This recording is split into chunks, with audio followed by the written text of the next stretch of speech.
Hi guys, hello, नमस्ते, आदाब, सत श्री अकाल, खुशामदीद and very very very good afternoon to all of you. Welcome to railway Adda 24/7। कैसे हैं आप लोग? फटाफट से बता दीजिए। और इसी के साथ ही हम शुरू कर रहे हैं आज के सेशन को। जैसा कि मैंने आप लोगों से बात की थी कि हम लोग पॉलीमर्स के बारे में पढ़ेंगे। पॉलीमर्स जिसे हम लोग बहुलक के नाम से जानते हैं।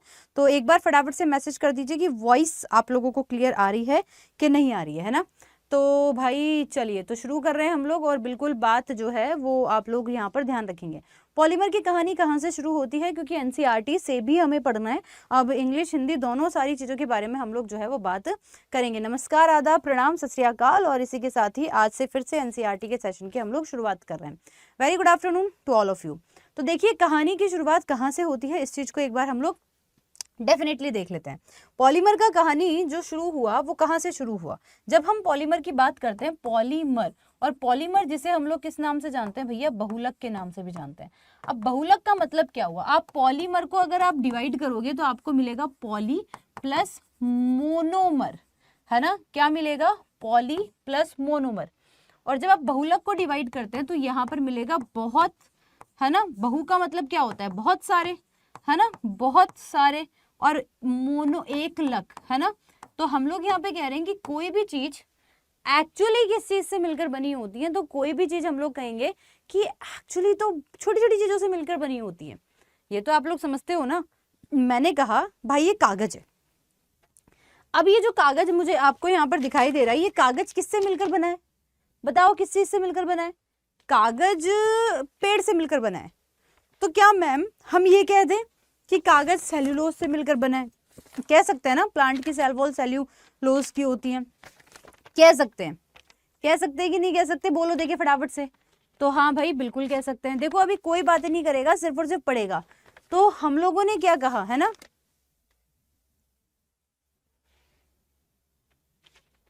Is it clear? बोलो देखिए, बात समझ में आई कि नहीं आई? बोलो फटाफट से। बहुत दिनों से मैं अवेलेबल नहीं थी क्योंकि तबीयत ठीक नहीं थी। तो भाई इसलिए क्लासेस अभी अनबैलेंस्ड हो रही हैं, अभी इरेगुलर हो रही हैं। बस थोड़े दिनों में थोड़ा तबीयत का थोड़ा सही हो जाएगा तो फिर वापस से क्लासेस हो जाएंगी। तो ये एक्चुअली में क्या है? ये जो है ना वो बेसिकली कागज है। और कागज जो है वो एक प्रकार का पॉलीमर है ना, पॉलीमर है। और इसका मोनोमर यानी कि ये किससे मिलकर बना है? तो मैं कहूंगी भाई बहुत सारे सेल्यूलोज से मिलकर जो है वो कागज बना है। बोलो हाँ कि ना। अरे बोलो तो सही। तो फिर मैं यहाँ पे कहूंगी कि भाई रुई की मैं बात करती हूँ, कॉटन की। तो कॉटन किससे मिलकर बनी है? कॉटन भी सेल्यूलोज से मिलकर बनी है। कॉटन भी किससे मिलकर बनी है? सेल्यूलोज से मिलकर बनी है। सेल्यूलोज किससे मिलकर बना है? सेल्यूलोज किससे मिलकर बना है बेटा? सेल्यूलोज मिलकर बना है मैडम ग्लूकोज से। किससे मिलकर बना है? ग्लूकोज से। तो अब आप ये समझो, इस कागज के रेस्पेक्ट में तो सेल्यूलोज मोनोमर हो गया। और मैं कहूं कि अगर सेल्यूलोज को आप पॉलीमर कह रहे हो तो सेल्यूलोज का मोनोमर क्या हो गया? सेल्यूलोज का मोनोमर क्या हो गया? ग्लूकोज हो गया। ठीक है, बताओ देखा भगवत जी। हाँ निका छा बार तो जल्दी क्लास लेबा आया छा। अच्छा बात, चलो अब पढ़ लो। तो हम लोग यहाँ पे क्या कह रहे हैं? हम यहाँ पर कह रहे हैं कि मैडम अगर मैं पॉलीमर की बात करूं तो पॉलीमर कौन होते हैं, और अगर मैं मोनोमर की बात करूं तो मोनोमर कौन होते हैं। इन हिंदी में से कि अगर मैं बहुलक की बात करूं तो भाई साहब बहुलक तो कौन है, और अगर मैं उनके एकलक की बात करूं तो वो क्या है भाई? अब सुनो, मैंने कहा भाई सेल्यूलोज। तो सेल्यूलोज जो होगा वो क्या होगा? वो पॉलीमर होगा। सेल्यूलोज पॉलीमर क्यों है? क्योंकि सेल्यूलोज ग्लूकोज से मिलकर बना है। तो ये ग्लूकोज जो है वो क्या हो जाएगा? तो ये ग्लूकोज जो है वो जनरली क्या हो जाएगा? एकलक हो जाएगा। बोलो हाँ कि ना। ग्लूकोज क्या हो जाएगा? एकलक। बोलो हाँ कि ना। फिर मैंने बोला कि भाई प्रोटीन है। प्रोटीन जो होता है वो एक्चुअली में क्या है? प्रोटीन जो है वो पॉलीमर है। क्यों प्रोटीन पॉलीमर है? क्योंकि प्रोटीन, तबीयत ठीक है अभी। रेलवे अड्डा 24/7 जीके जीएसजी बहुत सही है अभी, बहुत बहुत धन्यवाद, अभी पढ़ लीजिए। तो हम लोगों ने कहा फिर प्रोटीन क्या है? तो प्रोटीन जो है वो किससे मिलकर बना है? वो अमाइनो एसिड से मिलकर बना है। तो अमीनो अम्ल जो होंगे वो एक्चुअली में क्या कहलाएंगे? वो एकलक कहलाएंगे। कह दो कि बात समझ में आ गई कि नहीं आ गई है ना। 75% समझ में आती है। बहुत बहुत धन्यवाद साहिल। साहिल पे खड़े हो तुम्हें क्या गम चले जाना, बड़ा अच्छा गाना है भाई। चलो सुनो अब भी तो तुम लोग पढ़ो, बोलो फटाफट से, बात समझ में आई क्या? फिर दीदी हमने कहा कि भाई सिल्क है, सिल्क जो है, रेशम जो होता है, रेशम एक्चुअली में पॉलीमर है, क्योंकि रेशम ना प्रोटीन से मिलकर बना है भाई। बोलो देखिए बात समझ में आ गई क्या? हाँ बात तो सही है। तो आपको मोनोमर और पॉलीमर या फिर एकलक और बहुलक में डिफरेंस समझ में आ गया क्या? बोलो हाँ कि ना। केमिस्ट्री में कुछ और टॉपिक समझ में आए या ना आए, तुम इस टॉपिक को भी समझ लोगे ना तो ये खूब है तुम्हारे लिए। इस टॉपिक को भी समझ लोगे तो ये मान लो खूब है तुम्हारे लिए कि मैडम हाँ ये टॉपिक बढ़िया है, ये टॉपिक समझ में आ गया तो तुमसे क्वेश्चन सॉल्व हो जाएंगे तुमसे। अब मैंने बोल दिया पॉलीथीन, अब बताओ इस पॉलीथीन के अंदर क्या क्या आ रहा है? पॉलीथीन का संधि विच्छेद करोगे क्या तुम लोग? पॉली का मतलब होता है जो बहुत सारे अमाउंट में है और मोनोमर जो छोटे अमाउंट में है। तो पॉलीथीन का संधि विच्छेद करोगे तो क्या आएगा? पॉलीथीन का संधि विच्छेद करोगे तो आएगा पॉली प्लस एथीन, यानी कि खूब सारे एथीन है और वो मिलकर पॉलीथीन बना रहे हैं। तो मैं अगर ये कह दूं कि दीदी ये जो आपका पॉलीथीन का जो पॉलीथीन को संधि विच्छेद किया तो पॉलीथीन आया, इसका एक्चुअली में मोनोमर होगा एथीन, यानी कि बहुत सारे एथीन से मिलकर पॉलीथीन बना है। Is it clear? I am right और रॉन्ग? आया समझ में? नितिश बहुत बहुत धन्यवाद। आई एग्री गाइस, बहुत दिनों से क्लासेस बहुत डिस्ट्रैक्ट हो रही हैं, बहुत परेशान हो रहे हो आप लोग, परंतु मेरी स्वास्थ्य अस्वस्थ होने के कारण ये क्लासेस अनबैलेंस्ड हो रही हैं। मैं पूरी कोशिश कर रही हूँ कि मैं डेफिनेटली जो है वो आपकी इस समस्या का समाधान कर सकूं और क्लासेस फिर से एक बार बहुत उसी तरीके से प्रॉपरली हम चला सके। तो मैं पूरा अपनी तरफ से एफर्ट्स लगाऊंगी, इस चीज का आप लोग ध्यान रखिएगा, है ना? तो हम क्या कह रहे हैं? हम यहाँ पर कह रहे हैं कि ये आपका पॉलीथीन का काम हो गया। बोलो बात समझ में आई कि नहीं आई? तो अब अगर कोई तुमसे पूछे कि पॉलीथीन का मोनोमर क्या होगा तो तुम क्या बताओगे? बताओ देखिए फटाफट से, पॉलीथीन का मोनोमर होगा तो तुम क्या बताओगे? अब पॉलीथीन के अलावा तुमसे कोई ऐसे कह दे, क्या कह दे मैडम? पॉलीथीन के अलावा तुमसे ऐसे कह दे कि तुम बताओ पॉलीस्टाइरीन का मोनोमर बताओ। तो जैसे पॉलीथीन में से पॉली हटा दिया था तो एथीन बचा था, तो हमने कह दिया भाई ethene is a monomer of polythene.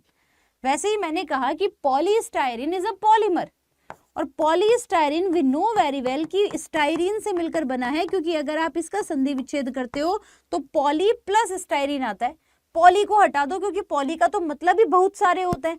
तो गाइज आप मुझे ये बता सकते हो क्या, आप मुझे ये बता सकते हो क्या कि भाई पॉलीस्टाइरीन का मोनोमर क्या होगा?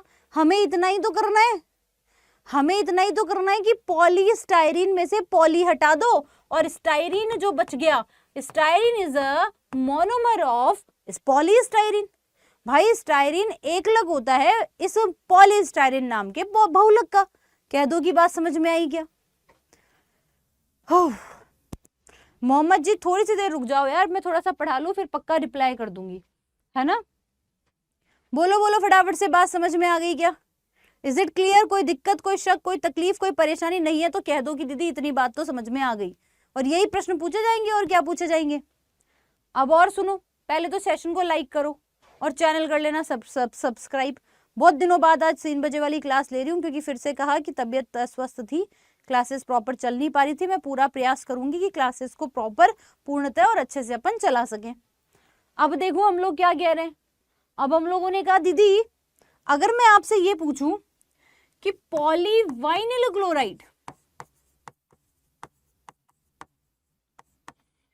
अब तुम ही मुझे बता दो कि पॉलीवाइनिल क्लोराइड पॉलीमर है कि मोनोमर है? बोलो, बहुलक है कि एकलक है?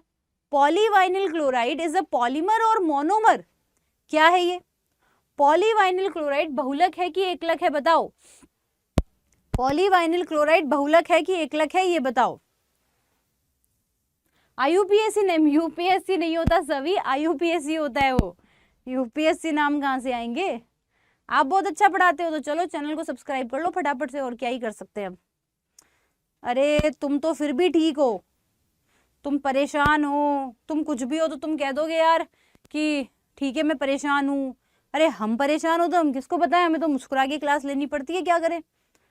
नहीं आओ तो तुम जैसे लोग ही परेशान कर दो। अब मैं कितने देर से टेलीग्राम नहीं देख रही हूँ, क्योंकि क्या करूँ, परेशान है, नहीं है तबीयत खराब, है तबीयत खराब नहीं है क्या, पर क्या करें। तुम छोटे मोटे नन्हे मुन्ने के लिए मुस्कुराना भी पड़ता है भाई। हम कैसे मुंह उतार के पढ़ा दें कि मैं आज दुखी हूँ, मैं तो आपको ऐसे ही पढ़ाऊंगी कि भैया पॉलीवाइनिल क्लोराइड का जो मोनोमर होगा वो वाइनिल क्लोराइड हो, तुम्हें खुद को मजा नहीं आएगा।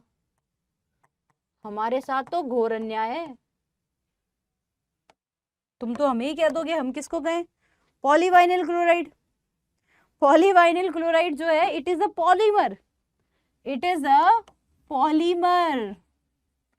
लेकिन वाइनिल क्लोराइड क्या होगा, इट इज अ मोनोमर। कह दो कि बात समझ में आ गई। ऐसे ही और काफी सारे पॉलीमर होते हैं, जैसे एक हो गया पॉलीस्टाइरिन, सॉरी पॉली एक्रिलोनाइट्राइल।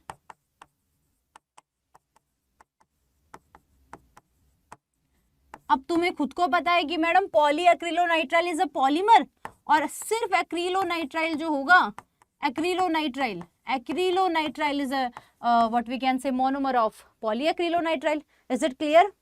हमार क्लास 3 बजे होवत है बबुआ। ई क्लास हर दिन होवत तो नहीं है, पर अब से कंटिन्यू हो जाएगा ऑन रेलवे अड्डा 24/7 पर। कह दो कि बात समझ। यार इसमें तो कुछ नहीं था सूरज, अगर तुम ये कह रहे हो कि दीदी ये बात समझ नहीं आई तो लाला फिर तो क्या ही बता दूं मैं तुमको। तो हम कह रहे हैं कि मैंने क्या ही बोला, सेल्यूलोज चूंकि ग्लूकोज से मिलकर बना है तो ग्लूकोज एकलक हो गया और सेल्यूलोज इसका पॉलीमर हो गया। प्रोटीन अमाइनो एसिड से मिलकर बना है तो अमाइनो एसिड एकलक हो गया, प्रोटीन बहुलक हो गया। सिल्क प्रोटीन से मिलकर बना है तो वहां पे प्रोटीन सिल्क के कंपेयर में एकलक हो गया और सिल्क जो है वो बहुलक हो गया। पॉलीथीन एथीन से मिलकर बना है तो एथीन एकलक हो गया, पॉलीथीन बहुलक हो गया। पॉलीस्टाइरिन स्टाइरिन से मिलकर बना है तो स्टाइरिन तो एकलक हो गया और पॉलीस्टाइरिन बहुलक हो गया। पॉलीवाइनिल क्लोराइड जो है वो बेसिकली वाइनिल क्लोराइड से मिलकर बना है तो ये इसका मोनोमर हो गया। इसमें क्या बता दूं मैं। तो ऐसे ही हमारे पास काफी सारे पॉलीमर्स आए। तुम्हें दिख रहा है क्या, देखो देखें, तुम्हें दिख तो रहा होगा, ऐसी तो बात है नहीं। मेरे को इसका ओरिजिनल तो मिला नहीं, तो मेरे को एक कहीं से इसका पीडीएफ मिला तो मैंने वही ले लिया यार। फिर है थोड़ा बहुत तो तुम कंपेयर वो भी कर लोगे, इतना तो मदद कर ही दोगे। यहाँ दिखाई दे रहा है पॉलीथीन। पॉलीथीन को अगर मैं देखूं तो देखो यहाँ लिखा हुआ है एथीन होता है। फिर आपको कहा पॉलीप्रोपिलीन, अब तुम प्रोपिलीन का एकलक बता दोगे, प्रोपिलीन हो जाएगा। फिर हम लोगों ने कहा पॉलीस्टाइरिन, तो पॉलीस्टाइरिन का स्टाइरिन हो जाएगा। फॉर्मूलाज याद मत करना, नहीं पूछेंगे। फिर पूछ रहे हैं पॉलीवाइनिल क्लोराइड का वाइनिल क्लोराइड हो जाएगा, पॉली एक्रिलोनाइट्राइल का एक्रिलोनाइट्राइल हो जाएगा। सीधी सिंपल सी बात है, ये तो रटने वाली बात ही नहीं है, तो समझ में ही आ गया तुमको। चलो देखिए इतनी बात समझ में आ गई, सब लोग थम्स अप करो। फिर हम कह रहे हैं नायलॉन, मनुष्य द्वारा निर्मित, मनुष्य द्वारा निर्मित पहला रेशा नायलॉन था। लिख लो, first human made fibre nylon, first human made fibre is nylon. तो पहला मनुष्य निर्मित जो था वो कौन सा था, नायलॉन था। पहला मनुष्य निर्मित क्या था, नायलॉन था। और ये जो आप लोगों का नायलॉन है, इसका जो एकलक होगा उसका नाम इतना आसान नहीं है, उसका नाम है कैप्रोलैक्टम। क्या है, कैप्रोलैक्टम। तो वो कैप्रोलैक्टम नाम के केमिकल से मिलकर बना है जिसे हमने नायलॉन कहा। लिखो कैप्रोलैक्टम, लिखो भाई कैप्रोलैक्टम, लिखो कैप्रो, सब लिखोगे कैप्रोलैक्टम, सब लिखोगे कैप्रोलैक्टम। फर्स्ट रेशा, पहला फाइबर। और बच्चे 500 से आगे क्यों नहीं बढ़ रहे हैं भाई, फिर क्वेश्चन पढ़ा दूंगी। चलो तो हमने कहा nylon, nylon is a polymer and nylon का, अब इसमें पॉली पॉली नहीं है भाई, तो इसका मोनोमर याद रखना पड़ेगा, कैप्रोलैक्टम होता है। मनुष्य द्वारा बनाया गया पहला रेशा कौन सा था, ये था। नायलॉन के कपड़े सुने होंगे, नायलॉन के पर्दे सुने होंगे, नायलॉन की साड़ियां सुनी होंगी, नायलॉन की रस्सियां सुनी होंगी। तो ये क्या करता है, ये रस्सियां फस्सियां बनाने, ये फैब्रिक के रूप में काम आ रहा है ना, ये रस्सियां वस्सियां बनाने ये फैब्रिक के रूप में काम आ रहा है। ठीक है, बोलो देखिए बात समझ में आ गई क्या, कह दो कि दीदी बात समझ में, कह दो आ गई। तो ये वाली चीज। अब बात करते हैं दीदी, एक तो नायलॉन आपने पढ़ाया, एक और नायलॉन होता है जिसे नायलॉन 66 कहते हैं। क्या कहते हैं मैडम, नायलॉन और नायलॉन 66 अलग अलग है, बिल्कुल अलग अलग है। कैसे, जैसे कॉटन में डिफरेंस आता है ना, एक रेयॉन कॉटन है, एक नायलॉन कॉटन आ गया, एक पॉलिस्टर कॉटन, आजकल पता नहीं 10 प्रजातियां आ गई है। जैसे आम में भी तोतापुरी आ गया, और कौन कौन से होते हैं मेरे को तो पता ही नहीं, एक दशहरी आम आ गया, और कौन कौन से होते हैं भाई, तोतापुरी हो गया, दशहरी लंगड़ा आम हो गया, और तो आम की भी वैरायटी है। वैसे भैया नायलॉन की भी वैरायटी है, वैसे भी नायलॉन की भी वैरायटी होती है। एक नायलॉन है जो मनुष्य ने बनाया, डेफिनेटली मनुष्य ने बनाया, इसका नेचर से कोई ताल्लुकात नहीं है, तो वो तो था कैप्रोलैक्टम। अच्छा अंकुर कह रहे ये सही नहीं पढ़ा रही हैं, अरे जाओ भैया, जो अच्छा पढ़ा रहे उसके पास जाओ भाई, अपन तो क्या ही करें। अब बताओ, तुम तो जोरदार ही बात कह दी, अब क्या ही बोल दूं मैं तो इसमें। तो एक अपने पास में पॉलीमर होता है जिसका नाम है नायलॉन। क्या है? नायलॉन। एक तो था नायलॉन, एक है नायलॉन 66। अब किसी के मन में विचार आया कि नायलॉन 66 का नाम नायलॉन 66 क्यों रखा गया है? नायलॉन 66 क्यों रखा गया? बीभा नाम है आपका। बहुत सारे लोग हैं जिनको बहुत दिक्कत है कि दीदी क्लास रेगुलर क्यों नहीं चल रही। भाई साहब तबीयत की खराबी के कारण क्लास रेगुलर नहीं हो रही थी। मैं पूरा प्रयास करती हूँ आज क्लास लूंगी, पर तबीयत थोड़ी खराब रहती है, नासाज रहती है, इसलिए फिर क्लासेस नहीं ले पाती हूँ, लेकिन कोशिश करूंगी कि अब से तुम्हारी क्लासेस रेगुलर चले। तो नायलॉन 66 का मतलब क्या था? नायलॉन 66 एक ऐसा केमिकल है, नायलॉन 66 एक ऐसा पॉलीमर है जिससे बनाया गया ना, जो बनाया गया जिससे, उनके अंदर 6 कार्बन होते हैं। ये किससे मिलकर बनाया गया? अब तुम्हारे तोते उड़ने वाले हैं, उड़ाऊंगे तुम्हारे तोते, बोलो देखिए फटाफट से, कह दो कि दीदी उड़ा दो तोते।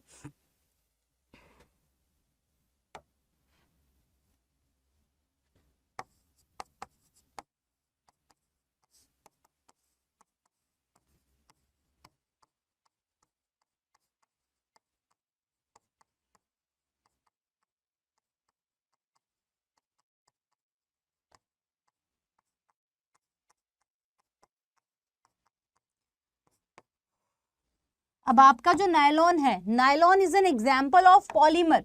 नायलॉन, एक नायलॉन 66 था, एक नायलॉन 6 था, सिर्फ नायलॉन था जो कैप्रोलैक्टम से मिलकर बना था। एक नायलॉन 66 है जो कि एक प्रकार का पॉलीमर है, और ये पॉलीमर जो है वो किससे मिलकर बना होता है? ये दो चीजें इसके मोनोमर होते हैं। जैसे चाय है, चाय किससे मिलकर बनी है? दूध और चाय पत्ती से। जैसे चाय जो है वो किससे मिलकर बनी है? दूध और चाय पत्ती से।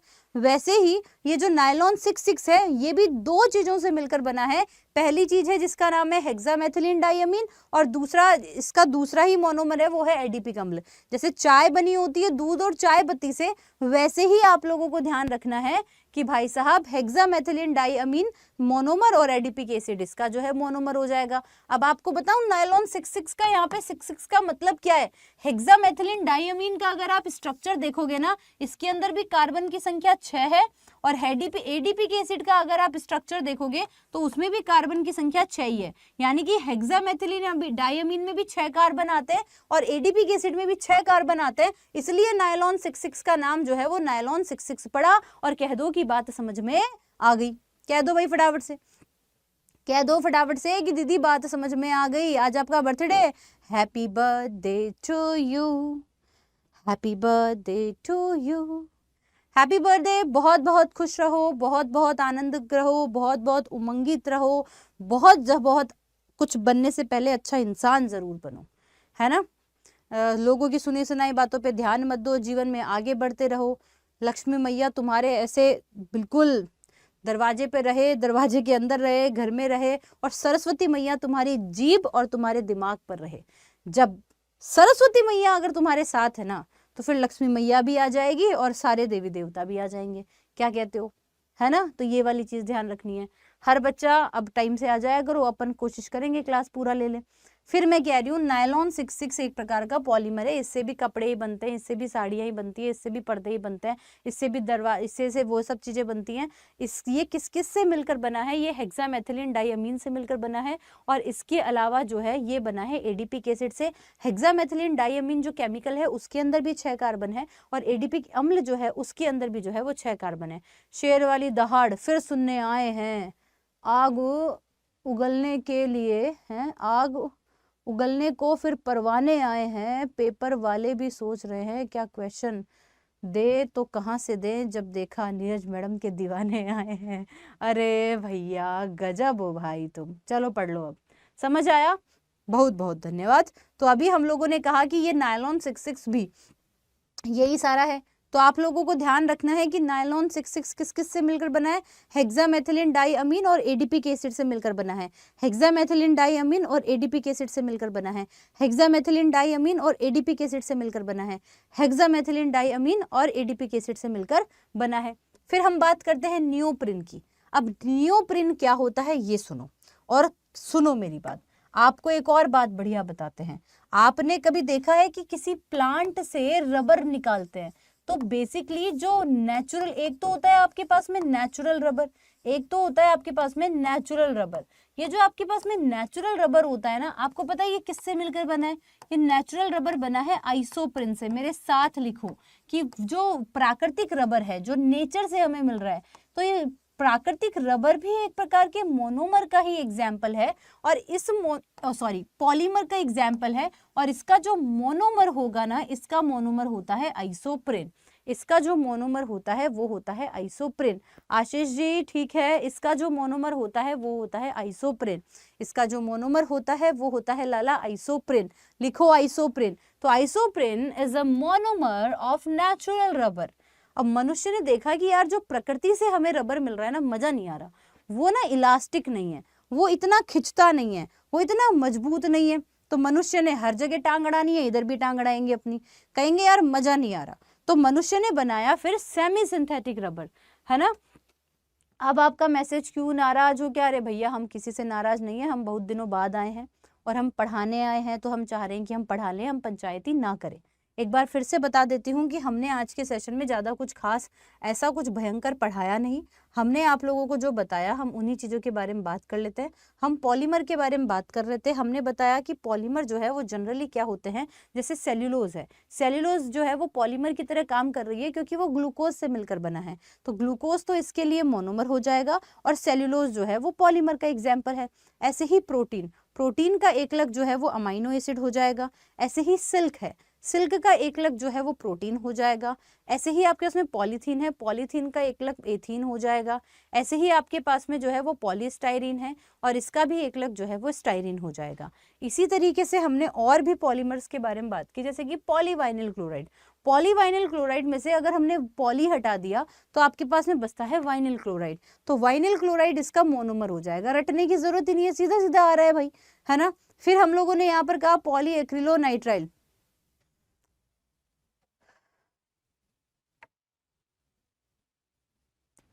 विभा थोड़ा मुंह बंद रखो और पढ़ो, है ना।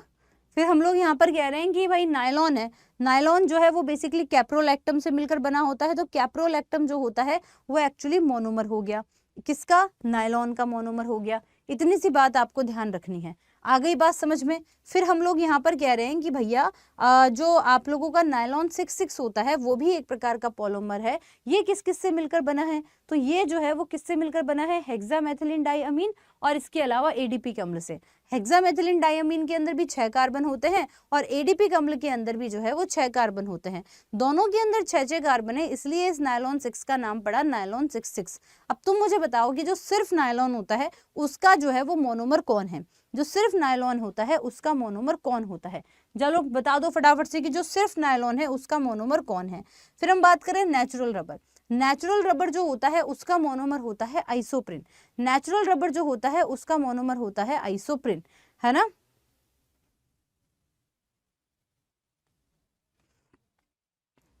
आ गई बात समझ में? तो नेचुरल रबर है आइसोप्रिन। अब हमें सोचा कि यार इस आइसोप्रिन में तो कुछ हो नहीं रहा, तो आइसोप्रिन के अंदर हमने सल्फर को ऐड कर दिया। आइसोप्रिन के अंदर हमने जैसे ही सल्फर डाल के देखा, वैसे ही हमने देखा अरे वाह, इसके तो वक्त जज्बात हालात बदल गए।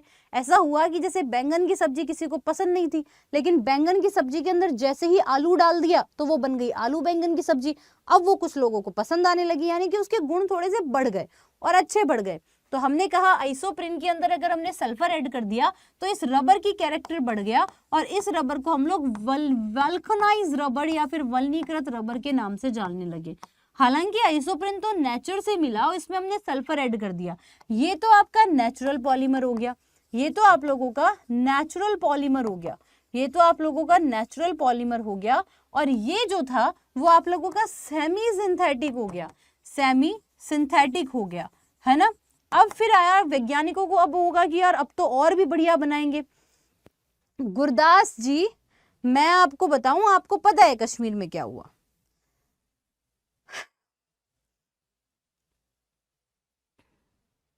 अब इतना कॉपी पेस्ट करके कुछ हासिल हम कर नहीं सकते। कई लोग स्टेटस लगाएंगे, अभी कई लोग व्हाट्सएप स्टेटस लगाएंगे, लेकिन हम समाज के उस वर्ग से आते हैं कि हम ऐसे ही लोग हैं। हम 2 दिन स्टेटस लगाएंगे, 4 दिन बातें करेंगे और 10वें दिन भूल जाएंगे। हर साल ब्लैक डे के दिन हम अटैक याद करते हैं, लेकिन फिर हम भूल जाते हैं। ये मनुष्य बिरादरी ऐसी है। दामिनी रेप केस हुआ, तब हमने बातें की, फिर हम भूल गए, है ना। करते हैं हम ऐसा। क्या कर सकते हैं? अपने लीडर ऐसे चुनो जो आगे तक आपका साथ दे सके। बात तो यही है। अब आज मैं इसके बारे में बात भी कर लूंगी। तुम चाहते हो कि मैडम बिल्कुल बात करें, मैं कर लूंगी, मैं बिल्कुल कर लूंगी बात। हाँ, करेंगे हम इस बारे में बात। फिर क्या करेंगे? फिर कुछ कर सकते हैं क्या? तुम ये बताओ कि क्या कर सकते हैं अपन, कि मैडम ये तो कर सकते हैं अपन। हाँ, पर मैं ये जरूर चाहती हूँ कि जितने भी हिंदू, जितने भी टूरिस्ट के साथ में इतना सब कुछ हुआ, उन हर एक इंसान को, उस इंसान को पकड़ पकड़ के मारो भाई, जिन्होंने ऐसा किया, जो इस चीज के लिए जिम्मेदार थे, जिन्होंने ये हमला करवाया। मैं ये जरूर कह सकती हूँ, और होना चाहिए, बिल्कुल होना चाहिए। हम हमारी सरकार से ये अनुरोध जरूर कर सकते हैं, एक एक को पकड़ पकड़ के मारो, है ना। मैं बस यही कहूंगी, जितना दुख आपको लग रहा है ना, उतना ही दुख हमें भी लग रहा है। सबको बराबर दुख लग रहा है। बस मैं इतना सा कहूंगी। अभी इस चीज के लिए थोड़ा शांत बैठो। पर हाँ, ये कहूंगी, जो दिखावे के लिए स्टेटस लगा देंगे कि अरे ऐसा हो गया, जो दिखावे के लिए ऐसा कर देंगे, अरे ऐसा हो गया, 4 दिन बाद में वही भूल जाएंगे। दिखावा पसंद लोग मुझे पसंद नहीं। मैं आज शोक मना लूंगी, हाय ये वो, हाथ में कुछ नहीं है। बस इतना जरूर कहेंगे कि जिन्होंने जैसा किया, उनको वो दोष, वो फल मिलना चाहिए। आप लोगों से ये जरूर अनुरोध है कि अब ना समाज के कुछ वर्ग के लोग ना अब हिंदू मुस्लिम पे आ जाएंगे, अब ना फालतू की इधर उधर के रिलीजन पे आ जाएंगे। आप अपनी मानसिकता से, अपनी बुद्धि से फैसला लेना, है ना। इससे ज्यादा मैं और क्या ही कहूँ तुमको, बाकी तुम सब समझदार हो।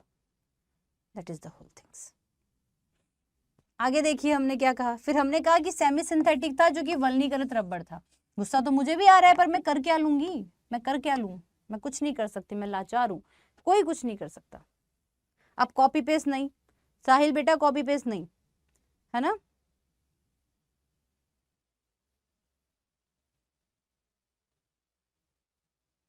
आगे देखिए हम लोग क्या कह रहे हैं।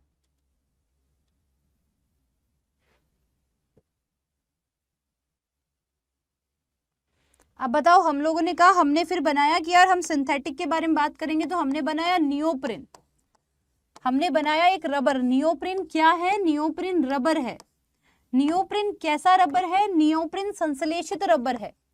संश्लेषित रबर का नेचर से कोई ताल्लुक नहीं है, ये सब मनुष्य ने बनाया, ये सिंथेटिक है। हमने किसकी बात की? हमने नियोप्रिन के बारे में बात की। और नियोप्रिन किससे मिलकर बना होता है?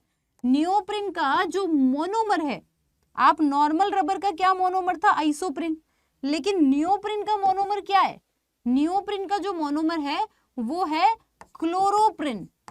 तो नियोप्रिन किससे मिलकर बना है लाला? क्लोरोप्रिन से मिलकर बना है। नियोप्रिन किससे मिलकर बना है? क्लोरोप्रिन से। किससे मिलकर बना है? क्लोरोप्रिन से। किससे मिलकर बना है? क्लोरोप्रिन से। समझ में आया?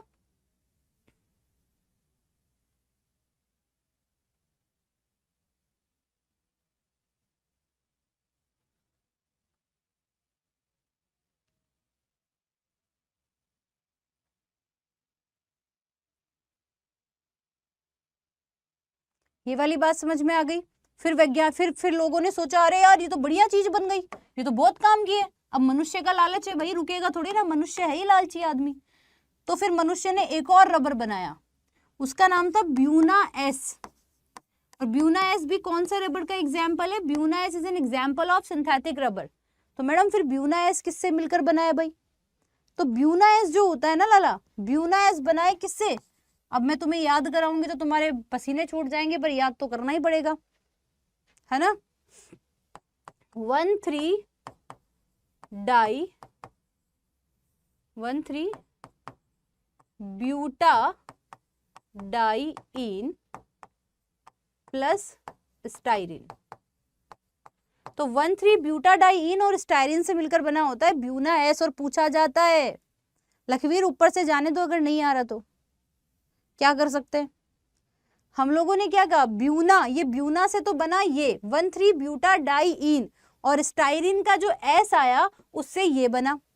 तो हमें पूछा जाएगा कि सिंथेटिक ब्यूना एस क्या है? तो we all know very well Buna S is an example of synthetic rubber. और ब्यूना एस का मोनोमर क्या है? तो आपको ध्यान रखना है 1,3 ब्यूटाडाइईन प्लस स्टाइरिन, इनसे मिलकर बना है। फिर मनुष्य ने एक और रबर बना लिया, उसका नाम है ब्यूना एन।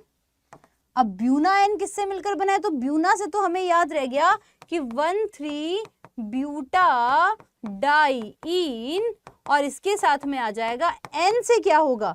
तो एन से आपको याद रखना है एक्रिलोनाइट्राइल। एन से क्या याद रखोगे? एक्रिलोनाइट्राइल। इनके फॉर्मूलेज मत याद करना, इनके फॉर्मूला कोई नहीं पूछता, आपको बस नाम ध्यान रखना है। बोलो देखिए फटाफट से, कह दो कि बात समझ में आ गई। तो ये आपको ध्यान रखना है, एक है ब्यूना एन, एक है ब्यूना एस, एक है नियोप्रिन। ये तीनों तो आपके संश्लेषित रबर हैं। आपके सेमी सिंथेटिक रबर में आता है आपका वेल्कनाइज रबर, जो आइसोप्रीन और सल्फर के साथ मिलकर बना है। और आपका नेचुरल रबर के अंदर आता है नियोप्रिन। नेचुरल रबर के अंदर आता है नॉर्मल नेचुरल रबर, जो है वो आइसोप्रीन से मिलकर बना है। ये वाली चीज आप लोगों को यहाँ पर ध्यान रखनी है। फिर हमने बात की नायलॉन 66। नायलॉन 66 हेक्सामेथिलीन डाइअमीन और एडीपी के एसिड से बना होता है। दोनों के अंदर 6 कार्बन है, इसलिए ये आपका बन गया नायलॉन 66। फिर आता है नायलॉन। नायलॉन कैप्रोलैक्टम से बनकर बना होता है, और caprolactam is a monomer of nylon. ये कपड़े, खिड़कियां, कपड़े, दरवाजे वगैरह, पर्दे बनाने के काम आता है। एक होता है पॉलीवाइनिल क्लोराइड, एक होता है एक्रिलो। पॉलीवाइनिल क्लोराइड में से पॉली हटा दिया तो वाइनिल क्लोराइड मोनोमर है, और पॉली एक्रिलोनाइट्राइल में से पॉली हटा दिया तो एक्रिलोनाइट्राइल मोनोमर है। ठीक है, तो इस तरीके से हम लोगों ने पॉलीमर्स वाली चीजों को देख ली जो हमसे एग्जाम में पूछी जाती हैं। कह दो कि बात समझ में आ गई।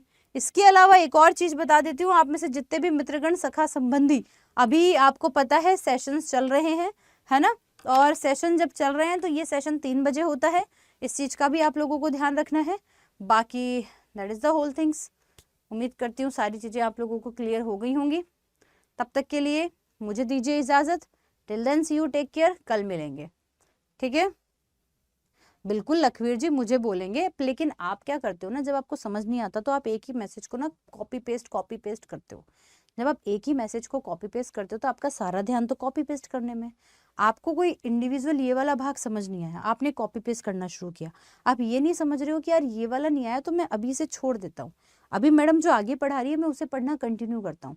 आप जब एक ही चीज को कॉपी पेस्ट करने और मैसेज करने में रह जाते हो तो डेफिनेटली आपका दिमाग तो कॉपी पेस्ट करने में, अब जो मैं बता रही हूँ उसको ना तो तुम ध्यान से सुनते हो और ना ही उसे ध्यान से समझते हो। इसी वजह से फिर तुम्हें बची हुई चीज भी नहीं आती। अरे भैया इतना पार्ट स्किप हो गया तो कोशिश करो कि बचा हुआ पार्ट तो कवर कर लो। ऐसा तो है नहीं कि हम पूरे ही मूर्खानंदन है कि हमें पूरे ही 40-50 मिनट की क्लास पूरी नहीं समझ में, ऐसा नहीं होता। लेकिन तुम्हें स्टार्टिंग का इतना भाग नहीं आया ना तो तुम पूरी क्लास को बर्बाद कर देते हो। इसलिए कहती हूँ कि थोड़ा शांति से जब पढ़ोगे, ये मैसेज वैसेज पे ध्यान नहीं दोगे ना तो तुम्हें चीजें बेहतर समझ आएगी। अच्छा, तो अब हम पॉलीमर वाले चैप्टर को कैसे पढ़ेंगे, किस तरह से पढ़ेंगे, क्या क्या चीजें हमें इसके बारे में जाननी है, इन सारी चीजों के बारे में एक बार मैं यहाँ पर डिस्कस कर लेती हूँ। वॉइस तो ठीक है ना। देखो आप लोगों से पता है सबसे पहले क्या पूछा जाएगा, आपसे पूछा जाएगा कि पॉलीपेप्टाइड जो होते हैं, है ना, पहली बात तो पॉलीमर क्या होता है ये मैं कल पढ़ा चुकी हूँ। अगर आप लोगों ने अभी तक भी पॉलीमर क्या होता है ये नहीं पढ़ा है तो डेफिनेटली कल वाली क्लास देख लेना, इसका पार्ट 1 देख लेना, मैं डेफिनेटली जो है वो आप लोगों को बता दूंगी, है ना, मतलब आपको समझ में आ जाएगा। अब यहाँ पर कुछ कुछ चीजें जो सीधे बुक से आपसे पूछी जाती है उन सब के बारे में मैं यहाँ पर आप लोगों को बताने आई हूँ। सबसे पहले आपसे पूछा जाएगा कि बताइए कि प्रोटीन जो है वो किस प्रकार का पॉलीमर का एग्जाम्पल है, तो आप लोग कहेंगे कि protein is a example of प्राकृतिक बहुलक। आप मुझे कल की क्लास कितने लोगों ने देखी थी? जितने भी लोगों ने कल की क्लास देखी थी वो डेफिनेटली यहाँ पर जो है मुझे ये बताएंगे। वॉइस में प्रॉब्लम है एक तो, हाँ हो चुकी है, कुल्फी जम जाएगी मेरी, इसे प्लीज बंद करवा दो और थोड़ी सी लाइटिंग वाइटिंग उधर से, ठीक है। तो ये सारी चीजें आप लोग यहाँ पर देखेंगे, ध्यान रखेंगे, समझेंगे, विचारेंगे।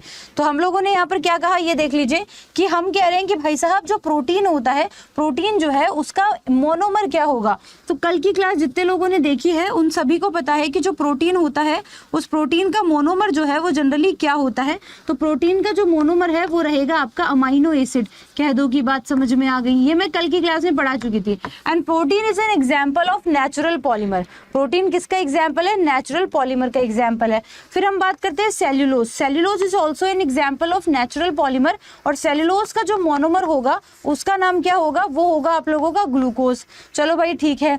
Starch is also an example of प्राकृतिक बहुलक, और इसका भी जो होगा वो भी क्या रहेगा? इसका भी मोनोमर जो है वो ग्लूकोज रहेगा, ठीक है। और रबर, नेचुरल रबर के बारे में मैंने कल ही पढ़ाया था, और नेचुरल रबर जो होता है वो बेसिकली किसका एग्जाम्पल है? तो ये भी ध्यान रखना, नेचुरल रबर जो है इट्स ऑल्सो एग्जाम्पल ऑफ प्राकृतिक बहुलक, लेकिन इसका जो मोनोमर होता है उसे हम लोग आइसोप्रिन के नाम से जानते हैं। और ये सारी चीजें मैं आप लोगों को कल पढ़ा चुकी थी। कह दो कि हाँ दीदी बात समझ में आ गई है। जिसने भी पॉलीमर फर्स्ट वाली क्लास नहीं देखी है तो ये सेल्फ अंडरस्टूड है कि आप लोगों को डेफिनेटली बिना फर्स्ट क्लास पढ़े सेकंड क्लास में नहीं एनरोल करना चाहिए, है ना। ये वाली चीज आप लोग यहाँ पर ध्यान रखेंगे और कह दो कि बात समझ में आ गई है, ठीक है। बोलो देखिए फटाफट से, इसका व्यू वो दिखा देना वॉचिंग। चलिए, तो ये वाली सारी चीजें आप लोग यहाँ पर ध्यान रखेंगे। Is it clear? कह दो कि दीदी बात समझ में आ गई। इसको बंद करवाओ, इसे बंद करवाओ। चलो अब इसके बाद में नेक्स्ट चीज की बात करते हैं कि और क्या क्या चीजें हैं। सेकंड प्रकार का जो पॉलीमर आता है ये भी मैं कल की क्लास में बता चुकी थी। और आपसे पता है क्वेश्चन कैसे पूछा जाएगा? आपसे क्वेश्चन पूछा जाएगा कि cellulose acetate is an example of. Cellulose acetate का दूसरा नाम क्या है? तो आपको पता होना चाहिए कि सेल्यूलोज एसीटेट का दूसरा नाम रेयॉन होता है। और रेयॉन जो है वो किस प्रकार का एग्जाम्पल है? रेयॉन एक प्रकार का सेमी सिंथेटिक पॉलीमर का एग्जाम्पल होता है। और आपको पता हो अगर तो भाई RAS की अगर मैं बात करती हूँ, RPSC RAS की, मैं सच्ची बता रही हूँ हर साल ये लोग रेयॉन पे क्वेश्चन पूछते हैं। हर साल घुमा फिरा के कैसे भी पूछे, लेकिन ये लोग हर साल रेयॉन पे क्वेश्चन पूछते हैं। तो सोचने वाली बात है रेयॉन पे कितना क्वेश्चन पूछा जाता है। रेयॉन जो होता है वो अर्ध संश्लेषित बहुलक है, यानी कि सेमी सिंथेटिक। अब आपको मैं बताऊं अगर कि सेमी सिंथेटिक कैसे है, क्योंकि रेयॉन का अनदर नेम सेल्यूलोज एसीटेट भी है। रेयॉन एक्चुअली किससे मिलकर बना है? सेल्यूलोज से ही मिलकर बना है। लेकिन सेल्यूलोज को फैक्ट्री में लेकर जाया गया, और फैक्ट्री में लेकर जाकर जो है वो क्या किया गया, इसके वक्त जज्बात हालात बदल दिए गए, इसकी रिएक्शन करवा दी गई H2SO4 HNO3 के साथ में, और अब जो हमें कपड़ा मिला वो एक्चुअली में क्या था? वो रेयॉन था। तो ये वाली चीज भी आप लोगों को यहाँ पर ध्यान रखनी है। कल क्लास हुई थी रहमत अली, कल बिल्कुल क्लास हुई थी, कल 3 बजे क्लास हुई थी, आप देख लेना। मैं अभी क्लास में प्लेलिस्ट भी दिखा दूंगी आपको, और कहो कि हाँ दीदी बात समझ में आ गई। तो ये प्रश्न यहाँ से पूछा जाता है। फिर आपसे कल को ये भी पूछा जाएगा कि सेल्यूलोज नाइट्रेट किसका एग्जाम्पल है? तो आप क्या बताओगे? सेल्यूलोज नाइट्रेट भी किसका एग्जाम्पल है? बोलो देखिए, लिखो फटाफट से कि cellulose nitrate is an example of अर्ध संश्लेषित बहुलक, यानी कि सेमी सिंथेटिक पॉलीमर। कह दो कि बात समझ में आ गई है। कल अभी इस क्लास के बाद में देख लेना, है ना, इस क्लास के बाद में देख लेना ये वाली क्लास कल वाली, पर अभी तो पढ़ लो जो मैं कह रही हूँ। आ गई बात समझ में? तो हमने कहा कि ये होते हैं वो बहुलक, अर्ध संश्लेषित बहुलक, यानी सेमी सिंथेटिक पॉलीमर का मतलब ये होता है कि ये नेचर से ऑब्टेन किए जाते हैं, ये प्रकृति से निकाले जाते हैं, इनमें थोड़ा मॉडिफिकेशन करते हैं, और मॉडिफिकेशन करने के बाद में आपको प्राप्ति तो इनके नेचर से हुई है, लेकिन इनके नेचर जैसे गुण नहीं होते, क्योंकि थोड़ा बहुत मनुष्य अपनी तरफ से इसमें मॉडिफिकेशन करता है। आ गई बात समझ में? तो ये हो गया भाई सेमी सिंथेटिक। फिर हमसे पूछा जाएगा कि भाई बताओ कि पॉलीथीन कौन से प्रकार के बहुलक का एग्जाम्पल है। तो हमारे पास में जो पॉलीथीन होता है ना, और जैसे कि मैंने बोला संश्लेषित रेशे, जैसे कल मैं नायलॉन 6 और नायलॉन 6 के बारे में बता रही थी, कल मैंने ब्यूना एन और ब्यूना एस के बारे में भी बताया था। और बताओ देखिए, याद करो कि ब्यूना एन और ब्यूना एस किसका एग्जाम्पल है। मैंने कल बताया था कि जो नेचुरल रबर, जो सिंथेटिक रबर होते हैं ना, जो मनुष्य ने खुद से बनाए, तो जब मनुष्य ने खुद से बनाए तो वो वाले रबर ब्यूना एन होता है, ब्यूना एस होता है, नियोप्रिन होता है। तो ये सिंथेटिक है, इनका नेचर से कोई लेना देना नहीं है, ये मनुष्य ने पूरी तरह से बनाया है ना। ये वाली चीज आपको यहाँ पर ध्यान रखनी है। ओके सुमन, आपको सेशन समझ आ रहा है क्या बेटा? तो हमने यहाँ पर कहा कि ये होते हैं संश्लेषित, जो मनुष्य द्वारा बनाए गए। पॉलीथीन एक्चुअली में प्लास्टिक का ही एग्जाम्पल है। और कल आप लोगों ने अगर मेरी क्लास देखी होगी तो आपको ये पता होगा कि पॉलीथीन का मोनोमर क्या होगा। We all know very well कि पॉलीथीन का मोनोमर पॉली प्लस एथीन है ना, तो यानी कि एथीन जो होता है वो पॉलीथीन का मोनोमर है, क्योंकि पॉलीथीन को जब छोड़ते हैं, जब तोड़ते हैं तो poly plus ethene, that's mean polythene. Simple सी बात है, कह दो कि बात समझ में आ गई। कोई दिक्कत, कोई शक, कोई तकलीफ, कोई परेशानी, कोई रुकावट नहीं है। तो अब आगे बढ़ जाते हैं। अब मैडम ये वाली सारी चीजें तो हम लोगों को यहाँ पर जो है वो समझ में आ चुकी है। अब मैं तुम्हें कुछ कुछ लाइन, क्योंकि मैं हमेशा कहती हूँ कि हमें क्या पढ़ना है, हमें देखना है कि भाई किस किस से मिलकर क्या बना है। हमें एनसीईआरटी पढ़नी नहीं आती है। आपसे पता है क्या पूछा जाएगा? आपसे पूछा जाएगा कि बताओ ब्यूना एस जो होता है, ब्यूना एस किसका एग्जाम्पल है। तो आप मुझे क्या बताओगे कि Buna S is an example of, बताओ बताओ ब्यूना एस किसका एग्जाम्पल है?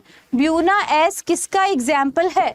So we all know very well कि Buna S is an example of synthetic rubber. Is it clear? कोई दिक्कत बताओ जरा। तो Buna S is an example of synthetic rubber. अब आपसे पूछा जाएगा कि बताओ ये तो एक प्रकार का पॉलीमर हो गया, ये तो एक प्रकार का बहुलक हो गया, तो इसका एकलक क्या होगा? तो आपसे पूछा जाएगा ब्यूना एस में एस क्या है। तो आप कहोगे ब्यूना एस पता है किससे मिलकर बना है? ब्यूना एस मिलकर बना है ब्यूटा 1,3 डाइईन और साथ में स्टाइरीन से।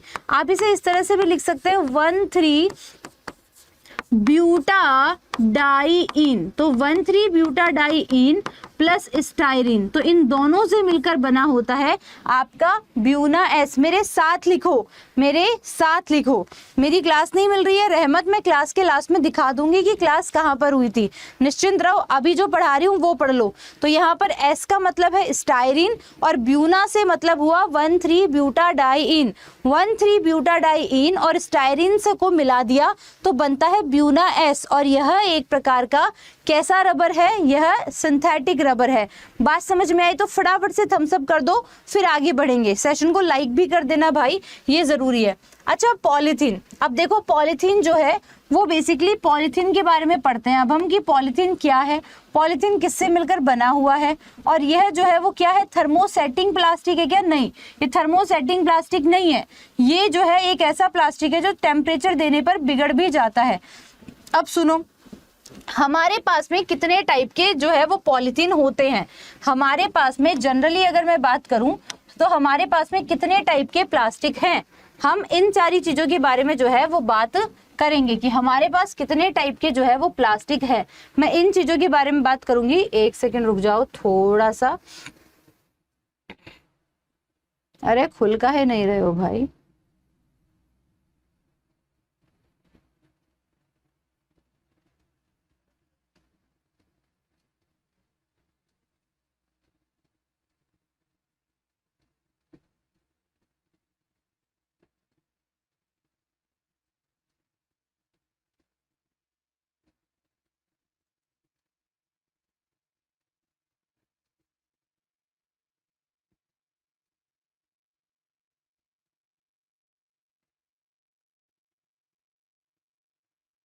थोड़ा वक्त लगेगा।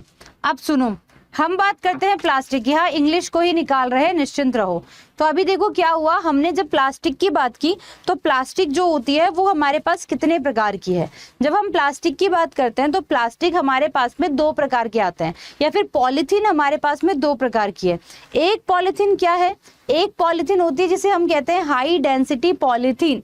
एक पॉलीथीन जिसे हम लोग किस नाम से जानते हैं, एक पॉलीथीन होती है जिसे हम लोग हाई डेंसिटी पॉलीथीन के नाम से जानते हैं। एक पॉलीथीन हमारे पास में आती है जिसे हम किस नाम से जानते हैं बेटा, हाई डेंसिटी पॉलीथीन के नाम से जानते हैं। और दूसरी जो हमारे पास में आती है उसे हम लो डेंसिटी पॉलीथीन के नाम से जानते हैं। एक हमारे पास में कौन सी है, एक हमारे पास में है हाई डेंसिटी पॉलीथीन और एक हमारे पास में आती है low density polythene. High density का मतलब हो गया कि उच्च घनत्व वाली पॉलीथीन, यानी कि एक ऐसी पॉलीथीन उच्च, और लो डेंसिटी का मतलब हो गया निम्न घनत्व वाली, यानी कि एक ऐसी पॉलीथीन जो मजबूत हो, एक ऐसा प्लास्टिक जो मजबूत हो। ये वाला जो पेन वाला प्लास्टिक है ये इतना मजबूत है ना, तो ये कौन सी डेंसिटी वाली पॉलीथीन में आएगा, ये हाई डेंसिटी वाली पॉलीथीन में आएगा। हमारी जितनी भी ये मशीनरी बनती है जिस प्लास्टिक से, एक्चुअली ये भी किस प्रकार के प्लास्टिक का एग्जाम्पल होगा, ये भी आप लोगों का हाई डेंसिटी पॉलीथीन होगा। लेकिन आपने कैरी बैग देखे होंगे, आपने डिस्पोजल बैग्स देखे होंगे, है ना, और आपने इस तरीके का प्लास्टिक देखा होगा। जब आप इस तरीके के प्लास्टिक की बात करते हो तो बताओ ये वाला प्लास्टिक कौन से प्लास्टिक का एग्जाम्पल होगा, बताओ देखिए फटाफट से। अरे चलोगे कि नहीं चलोगे तुम भाई, ये तो बात ही समझ नहीं आई हमको, ये तो बात ही कतई गड़बड़ है, ऐसे नहीं करते हैं भाई।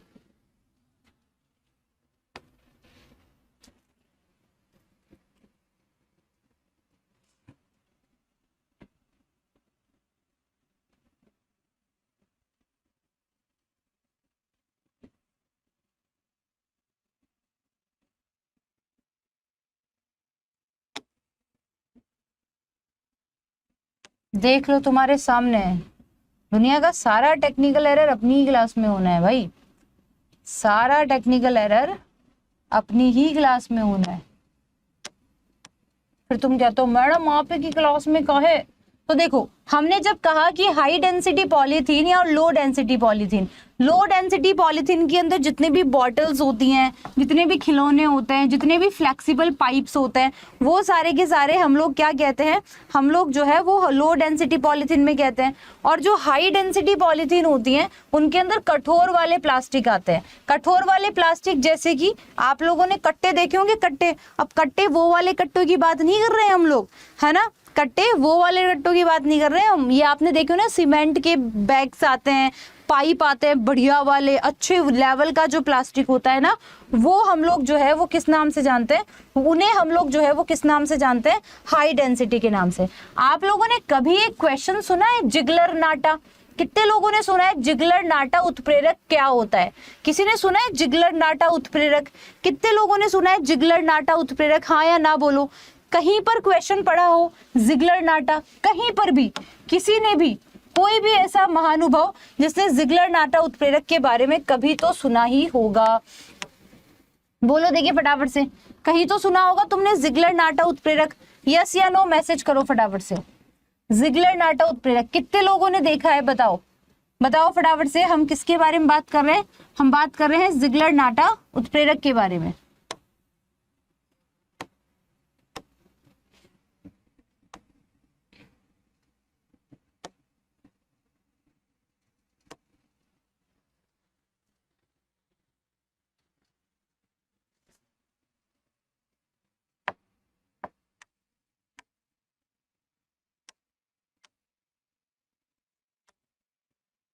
तो भाई अगर नहीं सुना तो कोई बात नहीं, अब आज के बाद ध्यान रखना कि जिगलर नाटा उत्प्रेरक क्या होता है, याद कर लो। ट्राई एथिल एल्यूमिनियम आपसे पूछा जाएगा जिगलर नाटा उत्प्रेरक में किस किस का यूज किया जाता है, तो एक तो होता है ट्राई एथिल एल्यूमिनियम और एक होता है टाइटेनियम टेट्राक्लोराइड।